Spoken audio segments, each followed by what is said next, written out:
Welcome to the deep dive. Today, we're really digging into something heavy. The extraordinary cost of moral clarity when things get dark. Yeah, and our mission really is to try and figure out why the folks who seem most alone, because of their beliefs, they often end up being the most revered later on. We're looking at scripture, specifically Hmm. Jeremiah, but also modern history.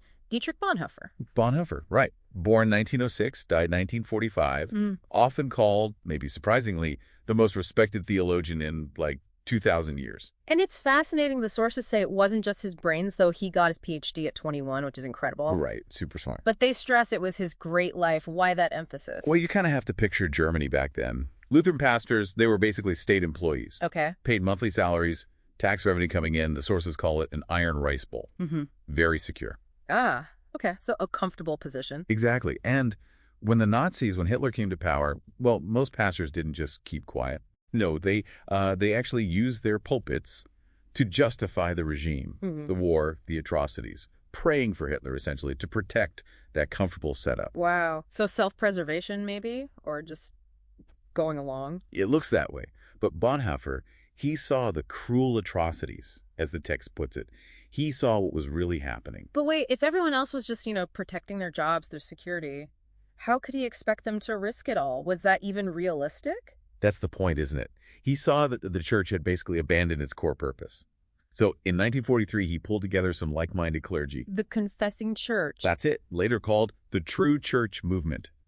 And his big insistence was the church must speak for the voiceless. Jewish people, gypsies, the disabled, the Right. ones being rounded up and killed. Yes, even knowing it put his own life directly on the line, which of course it did. He was executed April 9th, 1945. And the timing is just, it's heartbreaking. Only 39 years old. And in just 3 weeks before the Nazi regime collapsed entirely. That tiny gap, that's the physical cost, isn't it? Yeah. The cost of that prophetic witness. His isolation, then, it mirrors someone from much, much earlier. Jeremiah, the prophet of tears, standing alone, completely alone, against a society that had totally compromised its values. And Jeremiah's words in chapter 8, they're just filled with this deep, deep sorrow. He says he's sick at heart. Yeah, seeing the people provoke God with carved images and foreign, vain things. And that line, the harvest is past, the summer is ended, and we are not saved. It's pure despair. It sounds like it. He even wishes his head was a spring of water, his eyes a fountain, just to weep constantly. So much grief. But then there's that verse, 8.22. It seems different. Is there no balm in Gilead? Yeah. Is there no physician there? Yes.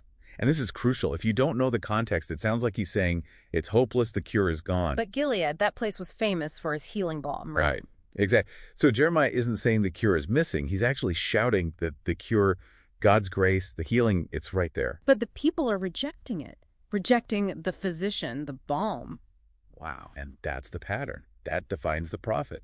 It could be Bonhoeffer facing the Nazis. Or you mentioned Korean believers during the Japanese occupation. Yes, facing mandatory shrine worship, the Kamadana. A Shinto ritual most mainstream churches eventually just accepted to get by. Another compromise. Right. The true prophet in all these cases is the one who knows first, sees the compromise, and refuses it. They proclaim hope, but paradoxically from that place of isolation, of persecution. Hope isn't with the powerful then, is with the ones who suffer for staying true. That seems to be the core message. Hope resides with the persecuted. So, okay, bringing this home, what does this mean for you listening now? The big lesson seems to be that the prophet, whether Jeremiah or Bonhoeffer, they often couldn't actually change their terrible immediate situation. They looked like failures, perhaps. Yeah. Powerless. Right. But their lonely stand, their defiance, even their tears, which maybe look like weakness, that becomes the root, the foundation for future faith, for hope for generations to come. So if you feel isolated today, maybe you're weeping over injustice or hypocrisy or compromise you see around you, politically or otherwise, that very feeling of loneliness, that grief, maybe that's the clearest sign you've been called to stand. To be a kind of prophet for this age. Your tears aren't weakness. The text suggests they're actually a powerful prayer, a kind of balm of Gilead that offers healing or at least hope for others down the line. That's the cost and maybe the incredible legacy of holding on to moral clarity.